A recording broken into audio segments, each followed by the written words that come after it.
Hey, this is Andrew Brown, and we are taking a look at Amazon Machine Image, also known as AMI, and that is how we are going to say it throughout the rest of this course because that's what everybody calls it. So AMI provides the information required to launch your instance, and you can turn those EC2 instances into AMI so you can create copies of your server. So here I have a nice little diagram. Let's talk about what is being held within this AMI. So we have a template for the root volume of the instance. This could be EBS snapshot or the instance store template. We're going to have things like operating system, application server, or applications itself. In the diagram here, you can see it here on the left-hand side. We're calling out that EBS volume, but understand that that stuff might be contained within that volume. Launch permissions that control which AWS accounts can use the AMI to launch instances.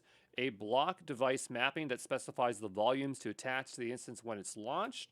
And the most important thing I want you to know is that AMIs are region specific. This is super important to remember because if you copy an AMI ID from a different region and try to launch it as an instance, it's just not going to work.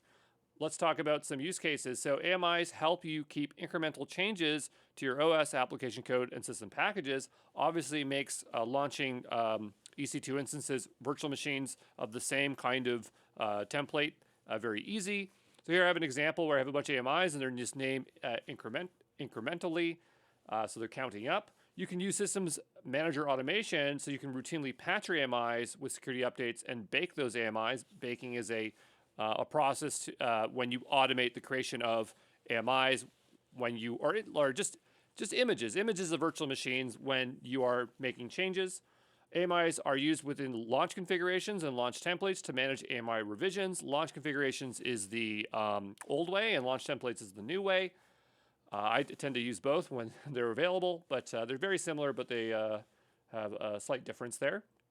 Something that's really tightly coupled with AMIs is the AWS Marketplace, because most of the things in the AWS Marketplace, especially for EC2, are AMI images. And so you could go there and you could get a subscription to something like NVIDIA, GPU optimized AMI directly from NVIDIA.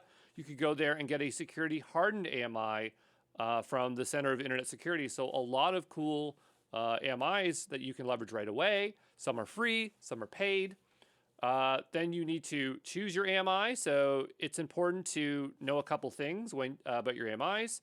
And the first thing I want to show you is the AMI is different per region. I already mentioned this, but look at this one here. So this is the same Amazon Linux 2023 AMI, just in two different regions. So in the top, we have for US East 1, and for the bottom, we have CA Central 1. I'm going to bring up my pen tool because I want to make this very clear. Look at the end numbers, 29D, E5C. They're not the same. Some AMIs will have multiple architecture options with alternate AMI IDs. So if you wanted to use ARM instead of x86, you could do so, but notice that it has a completely different AMI ID. You can search based on a bunch of parameters for your AMIs. There's region, of course, but you'll switch to the region that you need, the OS, the architecture, the launch permissions, the state of, or like what kind of root device volume that you're utilizing. And you can see those options there. I say root device volume, say root device type. Means the same thing here, but we have some options here to quickly filter and find what we're looking for. Let's talk about boot modes. AMI has two different boot modes. The first is the legacy BIOS, basic input output system. This is the traditional firmware interface for computers, which has been used for decades. It initiates hardware during the boot up process and providing a runtime service for OS and programs. If you've ever had a Windows machine and you had to press like F2 to get into some boot screen to make some changes, that's what we're talking about right here. Not that I've ever had access to this on AWS, but we're just talking about what kind of boot systems there are on these EC2 instances. And if you have the legacy BIOS, this would not have support for secure boot, which you really want secure boot. That's when you have a secure hardware chip to make sure there's no tampering with the machine. That it may require, in some cases, the reason you might want to use legacy BIOS is that you might be using a legacy operating system or legacy software. But for the most part, you're going to be wanting to use the unified extensible firmware interface, UEFI. Not used to saying the full initialism, usually just UEFI. This is a modern firmware interface for computers designed to replace the older BIOS firmware interface. This supports secure boot, faster startup times, supports drives larger than 2 terabytes, pre-boot environments with graphical UI with some capabilities. The only reason you use legacy BIOS is for legacy reasons, but for the most part, you want to utilize UEFI. And when you are launching your AMIs, you can see which boot system it is using. There is a third option, which I don't display here, which says UEFI preferred. So when it can, it will use UEFI, but generally most are going to be UEFI. You'd be hard-pressed to find the BIOS one when you're launching your AMIs. You'd have to search for it, to be honest, to find it. There's a thing called Elastic Network Adapter. This is part of the enhanced networking, which there's a lot to talk about there, but I just want to talk about this particular enhanced networking thing. So the Elastic Network Adapter supports network speeds of up to 100 gigabytes per second or gigabits per second for supported instance types. And you can see that some are enabled there. So the Amazon Linux 2023 AMI is ENN enabled. Most of them seem to be ENN enabled these days. All instances based on the Nitro system use ENA for enhanced networking. So the Nitro system has a bunch of things. One of it is the Nitro hypervisor and Nitro cards, but there are specific instance types that you can launch, like T3 Micro, that utilizes the Nitro system. And so those ones are going to be able to take full advantage of ENA support. So just because you have ENA turned on, it really still depends on what instance type you choose underneath. You have the root device type or the volume, and we have one that is backed by EBS or one that is backed by Instance Store. The key difference here is that one that is backed by EBS, it will actually have independent storage from the actual instance. And if it's independent from it and you terminate or stop this instance, the storage can remain. And so you will be able to persist your storage beyond your instance. You could even attach it to a new instance or whatever you want to do with it, make copies of it. And so most of these are EBS backed. There are cases where there are instance stored backed, and this is where you are sharing the storage, whatever the actual hardware storage with the actual instance is underneath. And the thing is that if you stop or terminate your instance, you're going to lose that data. So pretty straightforward. There are some things we should know how to do with AMI. So the first is create an AMI. You can do this on either a running or stopped instance. You can even reboot it before you do it so that it's just in better shape. So a lot of options here. You can copy an AMI, and often you have to copy AMIs because it's the only way you can get them to another region. And that could be an exam question, by the way. So, you know, that is something to consider. Also, if you have a AMI that is not encrypted, the way that you encrypt it is make a copy of it and then put in that encrypted option. Okay, so that is another thing to know.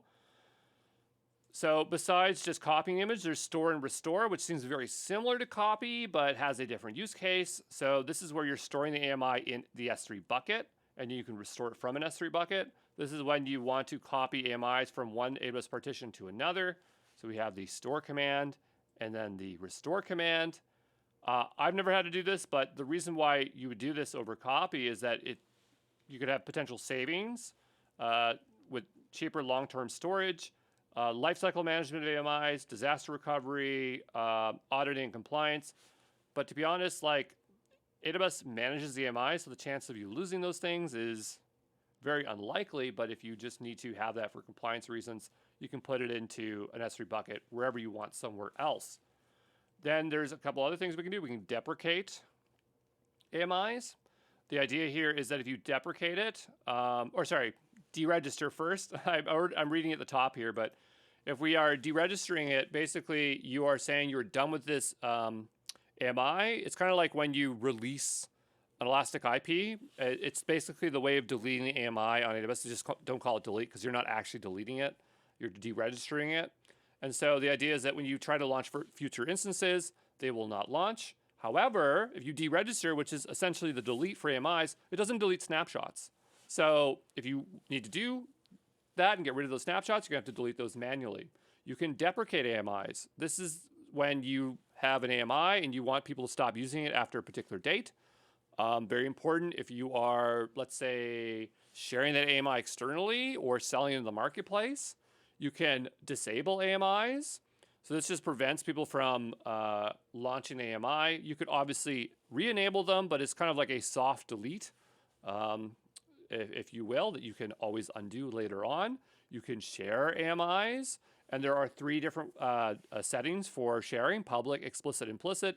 Implicit is the default. That's basically you have the AMI.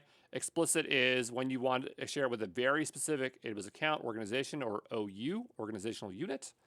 And public is basically anyone can share it. That's where you're putting it into the community. There are some options you have to configure before you can do that, but those are the 3. And that's where we're basically changing the launch permissions. So when you say launch permissions group all, you're basically saying this is public now. This would be a bit different for the other ones where you specify a specific AWS account or otherwise. AMIs can be sold in AWS Marketplace, so that is something that is cool. I'm not covering that in this course, but it's something you could do as a business model. Virtualization types matter because when you have an AMI, it's going to either be HVM, or PV, so hardware virtual instance, or para-virtualization. It's all in the name, what it does. So for HVM, this is a full virtualization with hardware assistance. Para-virtualization is software-assisted virtualization requiring OS modification. The hardware-assisted part here is that HVM does utilize hardware-assisted technology, so it's utilizing the actual hardware, whereas para-virtualization is simulating the hardware. For performance, you're going to get better performance with HVM, and with PV, not so much. There used to be a case where PV could be better, but now HVM is always more performant. You have more support for OSs because you can utilize the hardware, whereas para-virtualization, you were limited. The boot method here is it can boot from an EBS volume or an instance store, and para-virtualization can only boot from an instance store. For usage, it's recommended for modern OS applications requiring specific hardware features, and para-virtualization is historically used for certain workloads and older instance types, less commonly used for new deployments. You're basically never going to see virtualization types because you basically never, ever need to choose PV, because AWS has basically moved everything over to HVM, but in the case that you do see it, I wanted you to know about it, and that's all I need you to know about AMIs. There you go.